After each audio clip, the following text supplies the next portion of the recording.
Yeah చెప్పు బాలాజీ. ఇప్పుడు నువ్వెక్కడున్నావు? అలాగా, సరే మనిద్దరం రేపు ఖచ్చితంగా కలిసి వెళ్దాం. ఓకే, తర్వాత చెప్పు, చెప్పరా. ఎవరితో మాట్లాడుతున్నావు? నీళ్ళెవరితోనా? నిజంగానే అతను నిన్ను లవ్ చూస్తున్నాడా? మరైతే పబ్లిక్ గా అక్కడ ఇక్కడ ఎందుకు తిరగడు? బయట తిరగకుండా ఇంటికే రమ్మని చెప్పు. క్లాస్మేట్ ఒకటిగా ఉన్నట్టు ఉంటుంది, జాయింట్ స్టడీ చేసినట్టు ఉంటుంది. నా ఐడియా ఎలా ఉంది? బాలే, సూపర్ ఆంటీ.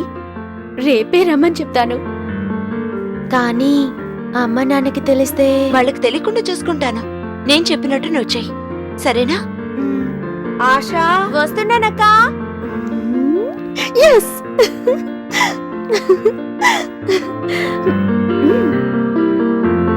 చెప్పరా. ఇన్ని రోజులు కాపాడుకుంటూ వస్తున్న పరువు ప్రతిష్ట ఒక్క నైట్లో కొట్టుకుపోయాయి. ఒకటి, ఆశను సమాధానపరచాలి, లేదా తననిక్కడి నుంచి పంపించేయాలి. ఎదురు తిరిగితే ఈ లోకం నుంచి పంపించేయాలి.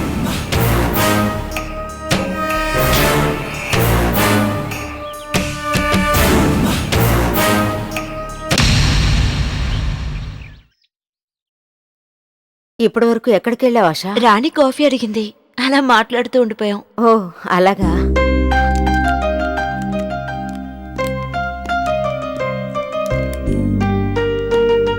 ఇలా ఇవ్వు, నేనిస్తా.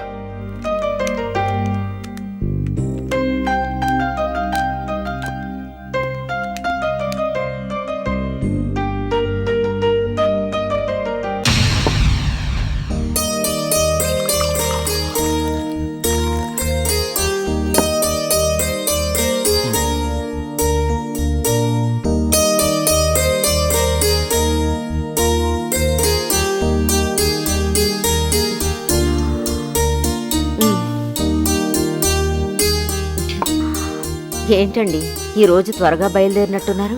ఒక అర్జెంట్ మీటింగ్. అదే కాకుండా నీతో మాట్లాడి చాలా రోజులైంది, అందుకే ఇలా వచ్చా. జెన్నీ, నిన్నొక విషయం అడగొచ్చా? అడగండి. నన్ను అడగడానికి ఎందుకు సంకోచం?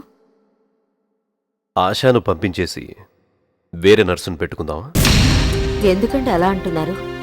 తనొచ్చిన తర్వాతే నా ఆరోగ్యం కుదుటపడింది.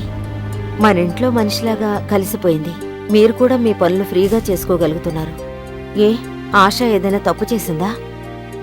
అదేం లేదు జెన్నీ, ఊరికే అడిగా. ఎందుకండి, వాళ్ళ కుటుంబం కష్టాల్లో ఉందట. ఉండనివ్వండి. ఓకే, నీకు ఓకే అయితే నాకు ఓకే. సరే, నాకు ఆఫీస్కి టైం అవుతుంది, నేను వెళ్తున్నా. Take care.